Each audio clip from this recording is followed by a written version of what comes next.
Yeah.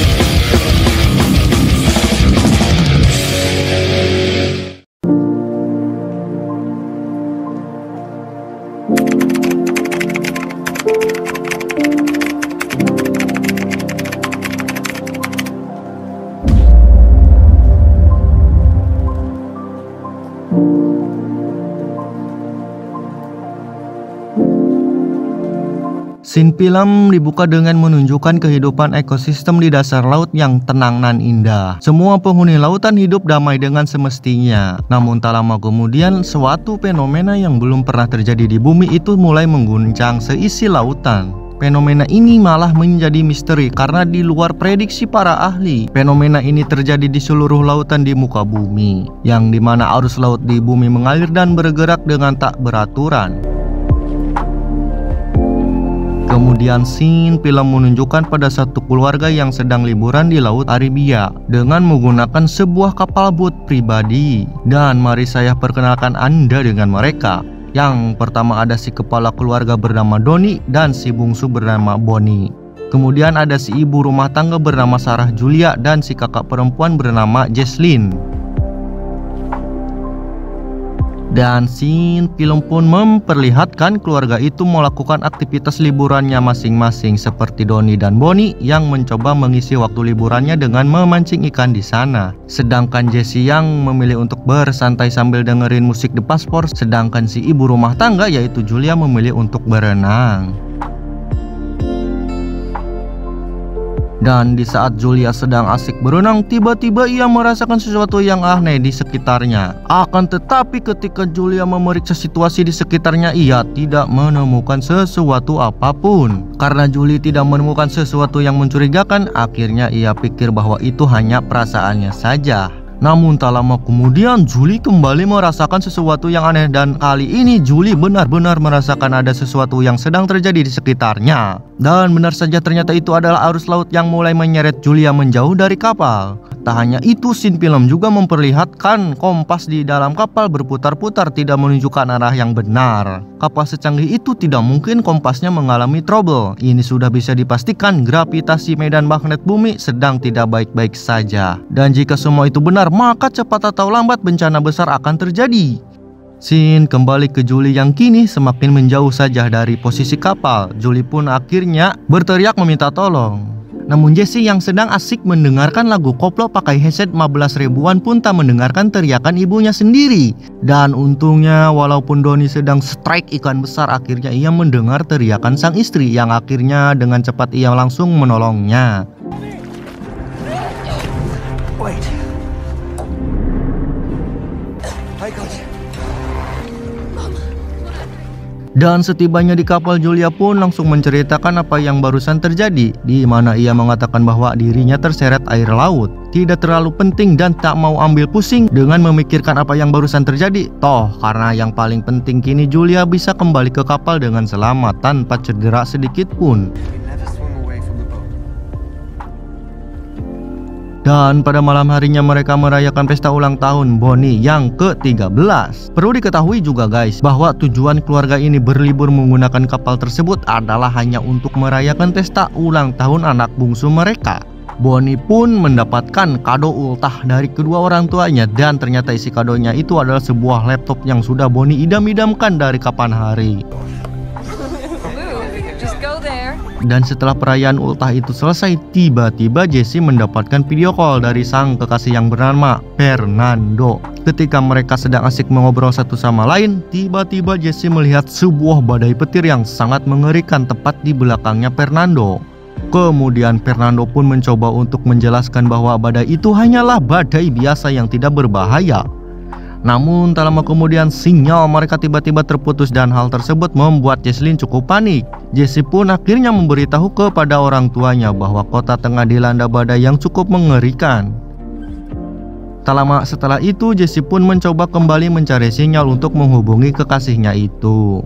Beberapa jam telah berlalu dan Jessie masih terus-terusan berusaha untuk mendapatkan sebuah sinyal. Tanpa Jessie sadari bahwa dirinya telah mencari sinyal selama kurang lebih 3 jam lamanya. Melihat sang anak terus-terusan mencari sebuah sinyal, Donnie dan Julie pun mencoba ikut membantu mencari sinyal. Namun di sini Donnie dan juga Julie malah ikutan panik ketika ia mencoba menghubungi seseorang melalui radio komunikasinya. Tidak ada satu orang pun yang menjawab panggilan darurat mereka. Dan ketika mereka sedang bengong memikirkan apa yang sedang terjadi sebenarnya, tiba-tiba mereka mendengar suara bergemuruh dari atas langit. Dan ternyata suara itu berasal dari benda-benda aneh bercahaya yang terbakar di atas awan.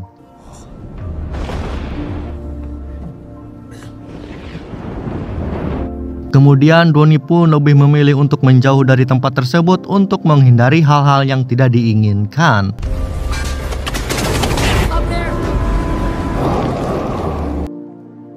Pada awalnya mereka sempat menyangka bahwa benda jatuh itu adalah sebuah batu meteor. Namun ketika salah satu benda itu jatuh tak jauh dari posisi mereka, akhirnya mereka tahu bahwa itu bukanlah batu meteor, melainkan sebuah satelit yang entah apa penyebabnya satelit itu bisa jatuh masuk ke dalam atmosfer bumi. Dan tak lama kemudian tiba-tiba angin bertiup dengan kencang tak seperti biasanya. Kemudian Donnie pun menyuruh anak dan istrinya masuk ke dalam kapal dan mengunci semua pintu jendela kapal tersebut. Dan angin pun bertiup semakin kencang, bahkan saking kencangnya mampu menerpa kapal hingga oleng terombang-ambing tak terkendali. Akibat dari guncangan itu Donnie Julia pun terluka namun tidak sampai kehilangan nyawa. Sit down. Oscar, Romeo, Charlie, Mayday, Mayday.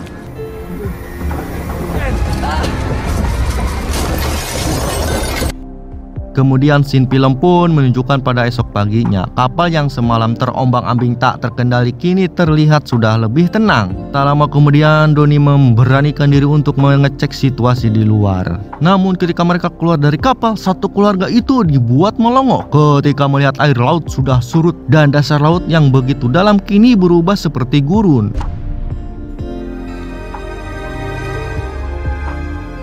Dan posisi kapal mereka terdampar di atas bebatuan besar. Dengan berbekal sebuah peta dan kompas yang masih ngaco, namun di sini Donnie menyadari kalau lautan telah berpindah ke utara. Mendengar hal tersebut, Julia dan kedua anaknya pun merasa ngeri karena itu artinya kini daratan telah menjadi lautan. Dan jika prediksi Donnie itu benar, maka 99% yang hidup di daratan kini telah musnah, termasuk si Fernando pacarnya Jessie.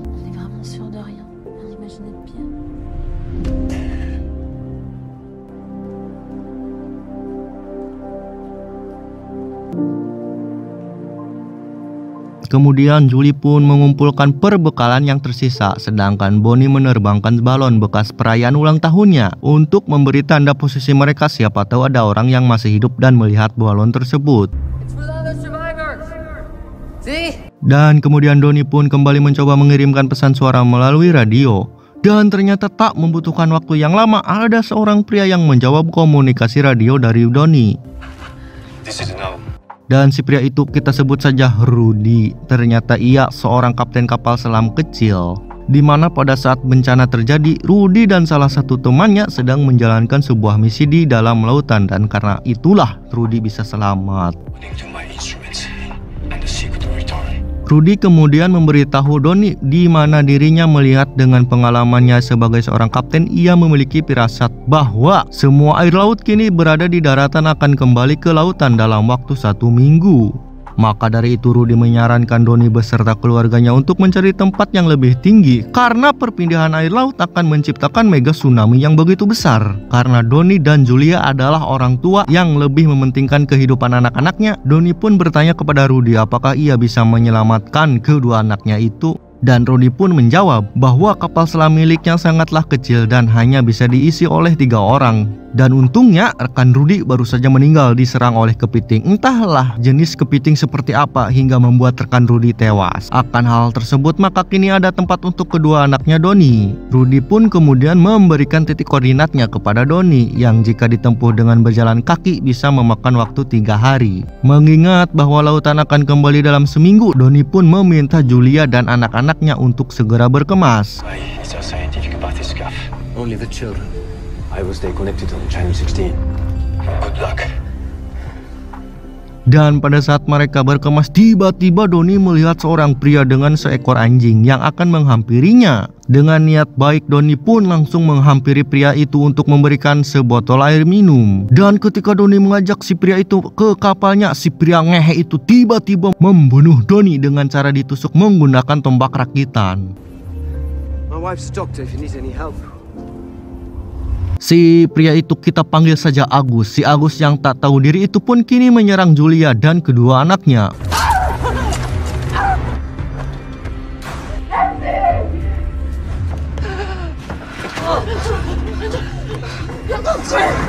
Julia pun kemudian memberikan pistol suar kepada Jesse dan menyuruh bersembunyi ke dalam bangku. Sedangkan Julia sendiri bersembunyi di dalam toilet sambil memegang pisau untuk berjaga-jaga. Si Agus ngehe pun berhasil mendobrak pintu kapal. Si Agus yang ngehe pun benar-benar tak tahu diri. Ia pun langsung mengembat semua makanan perbekalan milik Julia. Setelah itu Agus pun mencari Julia ke setiap sudut kapal. Untungnya ketika Agus membuka toilet, Julia telah pergi lebih dulu melalui lubang dan bersembunyi di bawah kapal.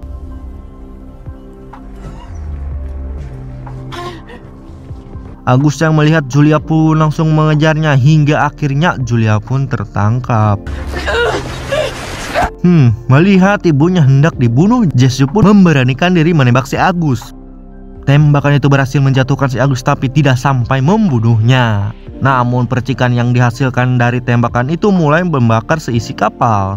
Julia pun langsung mengambil peralatan yang dibutuhkan seperti perbekalan dan sebuah peta koordinat yang diberikan oleh Rudy. Setelah itu Julia langsung membawa kedua anaknya dari kapal yang mulai terbakar.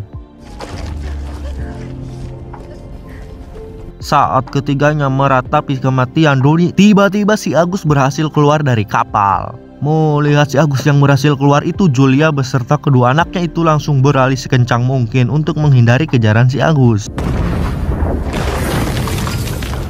Ketiganya terus berlari melewati bukit karang dan beristirahat di ngarai bebatuan. Belum juga alami beristirahat, Julia melihat si Agus dari kejauhan datang ke arahnya. Ketiganya pun kembali berlari sekencang mungkin.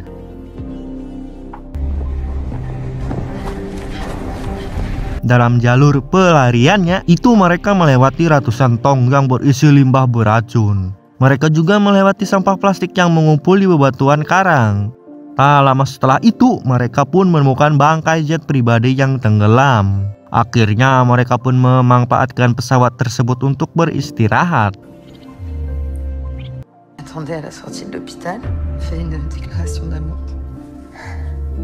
Kemudian di malam harinya ketika semuanya sudah terlelap tidur, tiba-tiba Jesse terbangun karena ingin kencing. Dan Jesse pun keluar dari pesawat itu untuk kencing. Akan tetapi pada saat itu Jesse menyadari bahwa Agus telah tiba untuk menerkam mereka semua. Akan tetapi saat si Agus lengah, Julia langsung menikamnya beberapa kali hingga akhirnya si Agus pun tewas di tangan ibu rumah tangga.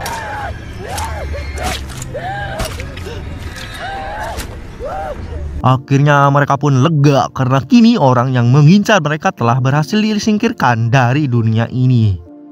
Entah kenapa sih si Agus ini bisa selamat ketika bencana itu terjadi. Kemudian esok harinya saat ketiganya akan melanjutkan perjalanan, pada saat itu mereka terkejut dengan mayat si Agus yang tercabik-cabik. Dari situ Julia sadar bahwa masih ada ancaman yang jauh lebih menyeramkan dari si Agus ini.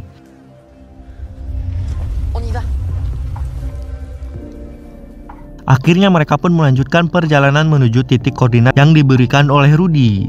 Dalam perjalanan yang melelahkan itu, Bonnie pun kehausan dan karena mereka sudah tidak memiliki air yang layak untuk diminum, Bonnie pun berlari menuju sebuah genangan air yang sudah pasti rasanya asin. Sebelum banyak meminum air yang banyak bakterinya, Julia pun langsung menarik Bonnie agar tak meminum air itu lagi.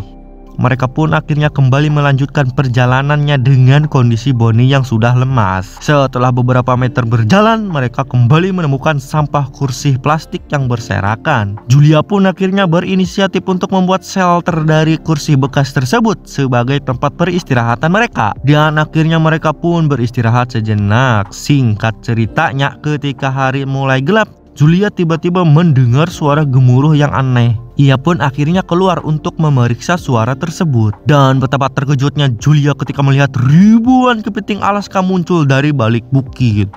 Julia pun langsung membangunkan anak-anaknya dan harus kembali berlari secepat mungkin.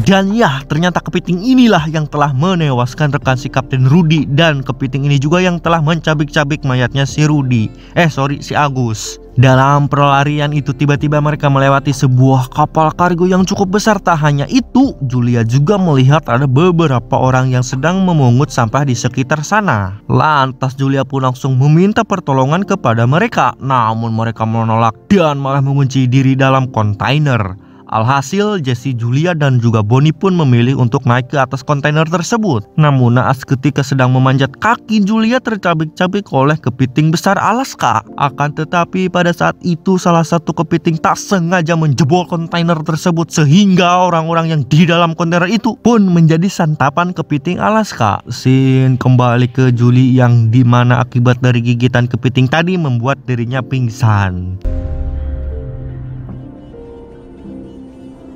Kemudian pada esok harinya angin bertiup kencang sehingga Julia pun sadar dari pingsannya. Dan pada saat Julia siuman ia sendirian. Namun ketika ia hendak mencari kedua anaknya itu, ternyata Jessie dan Bonnie ada di dalam kontainer. Di sini Julia menyadari dengan angin yang begitu kencang yang diartikan bahwa air laut bergerak dengan cepat dan sebentar lagi lautan akan kembali seperti semula. Dan ketika di dalam kontainer, Julia membakar lukanya menggunakan bubuk misiu yang diambil dari peluru senapan yang Bonnie temukan entah dari mana. Mungkin saja senapan itu milik orang yang sudah tewas dimakan kelinci. Kok kelinci sih? Kepiting, keyup.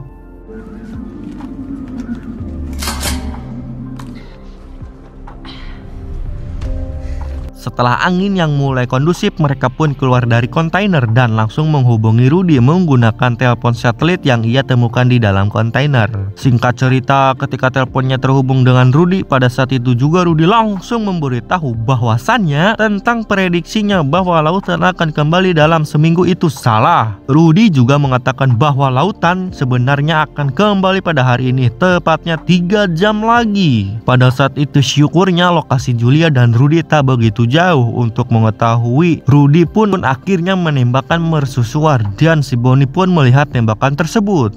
Okay, we see you. Kemudian mereka pun langsung bergegas jalan menuju lokasi Rudy yang jaraknya lumayan jauh. Dalam perjalanan itu mereka melewati sebuah celah bebatuan ngarai atau karang. Dan ketika mereka hampir keluar dari celah tersebut, tiba-tiba terjadi guncangan gempa sehingga bebatuan di atas berjatuhan menerpa mereka. Gempa tersebut ternyata diakibatkan dari gerakan air laut yang begitu cepat dan besar sehingga terjadilah getaran yang mengakibatkan gempa. Dan akibat dari kejadian itu, Julia pun terpisah dari kedua anaknya. Mengingat air laut yang semakin dekat, Julia pun meminta kedua anaknya itu untuk meninggalkan dirinya dan pergi ke lokasi Rudy secepat mungkin. Dengan berat hati, kedua anak itu akhirnya pergi meninggalkan sang ibu.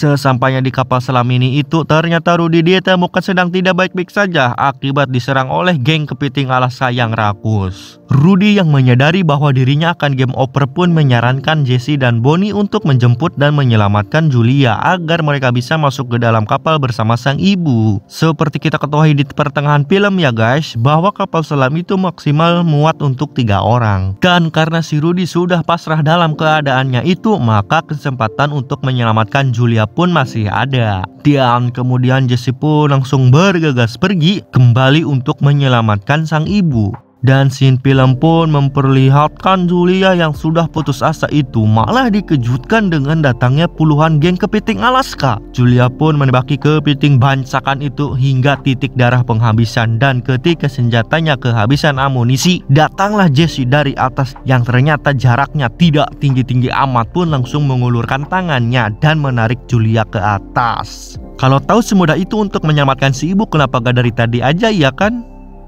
Entahlah. Setelah berhasil menyelamatkan Julia, mereka berdua langsung berlari menuju kapal sambil dikejar Satpol PP Alaska.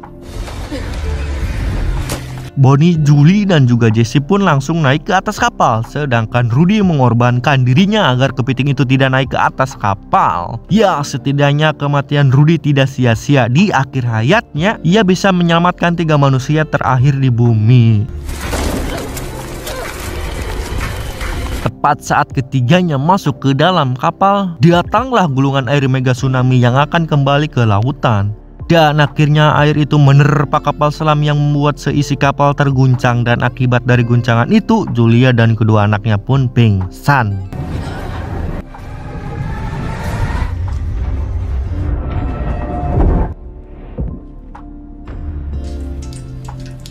Namun tak lama setelah itu, mereka bertiga akhirnya sadar dan mendapati kondisi kapal sudah tenang, aman, terkendali. Mereka kemudian keluar dari kapal selam tersebut dan ternyata mereka terdampar di sebuah pantai dekat kota besar yang telah porak-poranda. Dengan melihat hal ini, kita bisa bayangkan seberapa besar bencana ini, dan cukup mengerikan juga sih kalau kita bayangkan kejadian ini benar-benar nyata di kehidupan kita. Dan film pun tamat diakhiri dengan scene film memperlihatkan Julie, Daisy, dan juga Bonnie yang akan menempuh hidup baru setelah selamat dari bencana ini. Dan apakah mereka akan berhasil menemukan manusia lainnya selain mereka, atau memang hanya mereka yang tersisa di dunia ini? Entahlah. Kita tunggu saja, semoga saja si sutradara bikin film part 2-nya. Oke guys, segitu dulu untuk film kali ini. Mohon maaf apabila ada kata-kata yang kurang berkenan di hati Anda. Saya pamit undur diri, nuhun wassalam. Saya pamit undur diri, nuhun wassalam and subscribe.